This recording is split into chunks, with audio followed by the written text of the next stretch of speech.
नमस्कार दोस्तों, स्वागत है आपका इस बेहद खास चर्चा में। आज हम जिस विषय पर बात करने वाले हैं वो लगभग हर घर की कहानी है। सोचिए, एक बहुत ही खूबसूरत शांत कैनवस हो, बिल्कुल किसी स्टूडियो घिबली की फिल्म की तरह, और अचानक उसमें एक तूफान आ जाए। आजकल के बच्चों के मन में पनपता गुस्सा और आक्रामकता कुछ ऐसा ही है ना? खैर, आज का ये विश्लेषण सिर्फ कोई आम चर्चा नहीं है। हम इस उलझन को सुलझाने के लिए एक बहुत ही प्रैक्टिकल और नया रोड मैप लेकर आए हैं। तो चलिए, बिना किसी देरी के सीधे मुद्दे पे आते हैं। आज हम जिन 5 मुख्य बातों को कवर करेंगे वो हैं: पहला, आज के बच्चों में आक्रामकता। दूसरा, उनके इस गुस्से के 3 मुख्य कारण। तीसरा, आरएचएस यानी हमारा नया पेरेंटिंग मॉडल। चौथा, उम्र के हिसाब से पेरेंटिंग। और आखिर में, सजा के बजाय आपसी जुड़ाव क्यों जरूरी है। आज के बच्चों में आक्रामकता, आधुनिक बच्चों में बढ़ते गुस्से का उदय। देखिए, आजकल बच्चों का गुस्सा या उनका हर बात पर चिड़चिड़ाना, ये सिर्फ उनकी कोई व्यक्तिगत समस्या नहीं रह गई है। सच कहूं तो यह हमारी आज की भागदौड़ भरी लाइफस्टाइल और पारिवारिक माहौल का सीधा सीधा रिफ्लेक्शन है। अगर हम पहले के समय और आज की तुलना करें ना, तो फर्क एकदम साफ नजर आता है। याद है, पहले बच्चे अपना गुस्सा खुलकर नहीं दिखा पाते थे। थोड़ा डर होता था, थोड़ा अनुशासन, हम लोग सिंपल कार्टून देखते थे, शांत कहानियां सुनते थे। लेकिन आज की हकीकत बिल्कुल अलग है। मीडिया इतना फास्ट पेस्ड हो गया है और कई बच्चे इतने ज्यादा आक्रामक हो जाते हैं कि वो अपने ही माता पिता पर हाथ तक उठा देते हैं। मतलब ये बदलाव वाकई में बहुत चिंताजनक है। अब आते हैं सेक्शन 2 पर, गुस्से के 3 मुख्य कारण, समस्या की जड़ को समझना। आखिर ये इतना सारा गुस्सा आ कहाँ से रहा है? जाहिर सी बात है, अगर हमें इस व्यवहार को ठीक करना है तो पहले ये समझना होगा कि रोजाना उनके दिमाग में जा क्या रहा है, उनके असली इनपुट्स क्या हैं। तो पहला कारण बहुत ही सिंपल है, input is equal to output.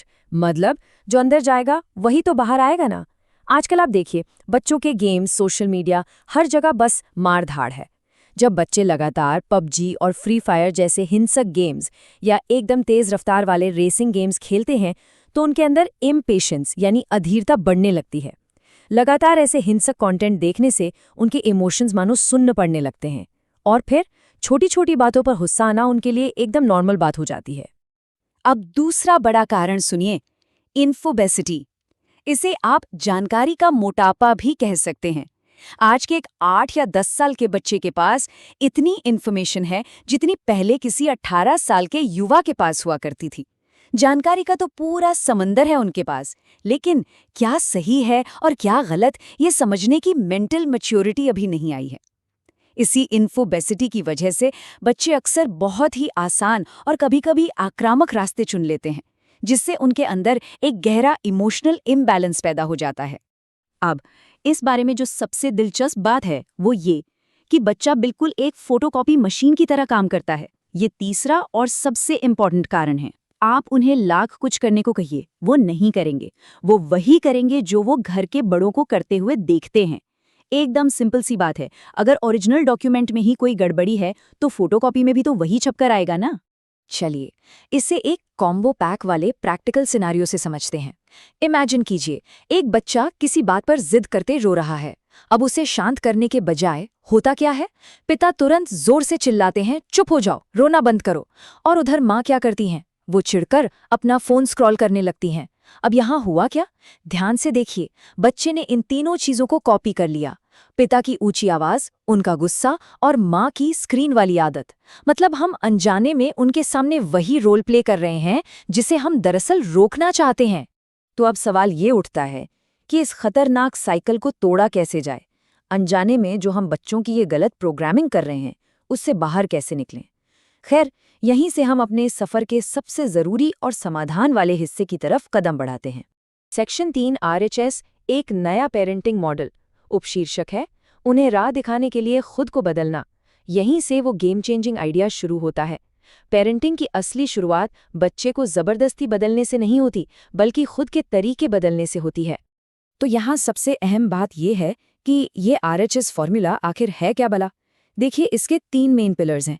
पहला है आर यानी रिस्पॉन्सिबल, मतलब बच्चा इतना काबिल बने कि वो अपनी ज़रूरतें और जिम्मेदारियां खुद संभाल सके। दूसरा है एच यानी हैप्पी, सिर्फ अनुशासन थोपना काफ़ी नहीं है, बच्चे का इमोशनली और मेंटली खुश रहना बहुत ज़रूरी है। और तीसरा है S यानी सक्सेसफुल, जिसका सीधा सा मतलब है अपने जीवन के लक्ष्यों और सपनों को हासिल कर पाना। अब यहाँ पेज ये है कि इन तीनों पिलर्स का एक साथ होना बहुत ही ज्यादा जरूरी है। सोचिए, अगर बच्चा जीवन में सक्सेसफुल तो है लेकिन अंदर से हैप्पी नहीं है, तो वो नींव अधूरी है। और अगर वो हैप्पी है लेकिन अपनी जिम्मेदारियों को नहीं समझता, तो ये आगे चलकर एक बहुत बड़ी प्रॉब्लम बन जाएगी। एक मजबूत, एकदम पेड़ की तरह स्थिर और बैलेंस लाइफ के लिए ना, जिम्मेदारी, खुशी और सफलता, इन तीनों का एक साथ जुड़ना बिल्कुल अनिवार्य है। सेक्शन 4, उम्र के अनुसार पेरेंटिंग। उपशीर्षक, जैसे जैसे बच्चा बड़ा होता है, पेरेंटिंग को भी बड़ा होना चाहिए। कहने का मतलब है कि RHS फॉर्मूले को अप्लाई करने का तरीका बच्चे के विकास के साथ साथ बदलता रहता है। आइए इस रोडमैप को थोड़ा करीब से देखते हैं। तो डेवलपमेंट के मुख्य रूप से 3 अलग अलग फेज होते हैं। 0 से 7 साल का जो समय है वो है हार्ट डेवलपमेंट यानी दिल के विकास का समय। 7 से 14 साल की उम्र होती है हेड डेवलपमेंट या दिमाग के विकास के लिए। और 14 से 21 साल का वक्त होता है हैंड डेवलपमेंट यानी स्किल्स और हाथों के हुनर का। चलिए अब इन तीनों फेज को एक एक करके डिकोड करते हैं। शुरुआत करते हैं 0 से 7 साल के फेज से। ये पूरी तरह से भावनाओं और दिल के विकास का समय है। इस उम्र में बच्चे लॉजिक से नहीं बल्कि पूरी तरह से मजे और आनंद से चलते हैं। उन्हें सबसे ज्यादा क्या चाहिए? प्यार, एक प्यारा सा स्पर्श और दिमागी आजादी। उनका सोफे पर बेफिक्र होकर कूदना वो उनकी आजादी का ही तो प्रतीक है।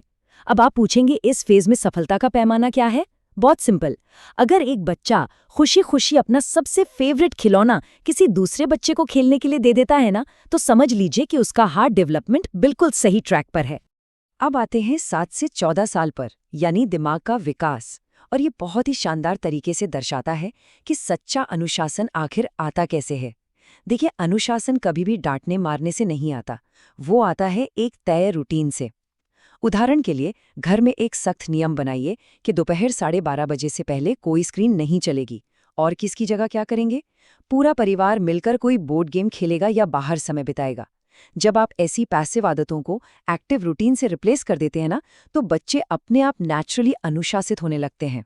इसके बाद आती है 14 से 21 साल की उम्र, यानी हैंड डेवलपमेंट, स्किल्स और परफॉर्मेंस का समय।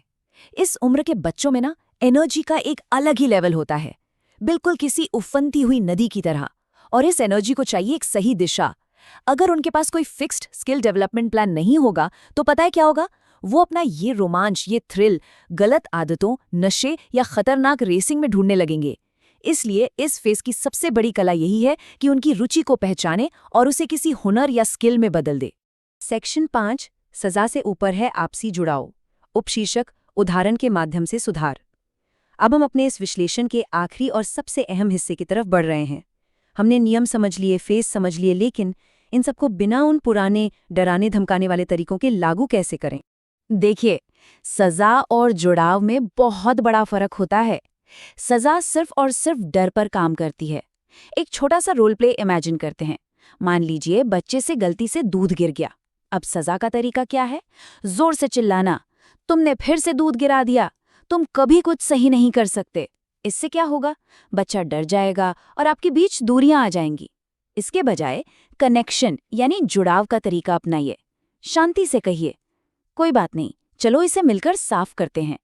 ये तरीका समझदारी पर काम करता है, एक अच्छा उदाहरण सेट करता है, और सबसे बड़ी बात, ये एक ऐसा बदलाव लाता है जो जिंदगी भर टिकता है। हमारे सोर्स मटेरियल में एक बहुत ही पावरफुल बात कही गई है। यदि सजा से लोग सुधरते तो जेलों से केवल संत महात्मा ही बाहर निकलते। जरा सोचिए इस बारे में। ये एक अकेली लाइन डांटने, मारने या फिजिकल पनिशमेंट के उन सारे पुराने विचारों की पोल खोल देती है। सच्चाई तो ये है कि सजा कभी भी किसी इंसान में परमानेंट सुधार नहीं ला सकती। वो सिर्फ और सिर्फ बगावत और गुस्से को जन्म देती है। तो इस पूरे रोड मैप का अल्टीमेट गोल क्या है? कोई परफेक्ट बच्चा बनाना? बिल्कुल नहीं। परफेक्शन तो सिर्फ एक मिथ है, एक भ्रम है। असली लक्ष्य ये है कि हम एक ऐसा इंसान तैयार करें जो जिम्मेदार हो, खुश रहे और इमोशनली इतना स्ट्रांग हो कि लाइफ में कैसी भी सिचुएशन आ जाए वो उसका डटकर सामना कर सके। यही तो RHS फॉर्मूले का असली जादू है।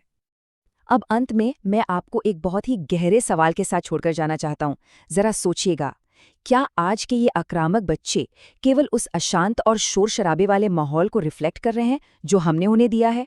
और अगर ऐसा है तो कल वो किस माहौल को रिफ्लेक्ट करेंगे? ये सवाल हमें सोचने पर मजबूर करता है कि बदलाव की शुरुआत बच्चों से नहीं बल्कि हमारी खुद की आदतों से होनी चाहिए। तो चलिए आज ही से इस आरएचएस रोड मैप को अपनाते हैं और एक खूबसूरत भविष्य की नींव रखते हैं। बहुत बहुत शुक्रिया।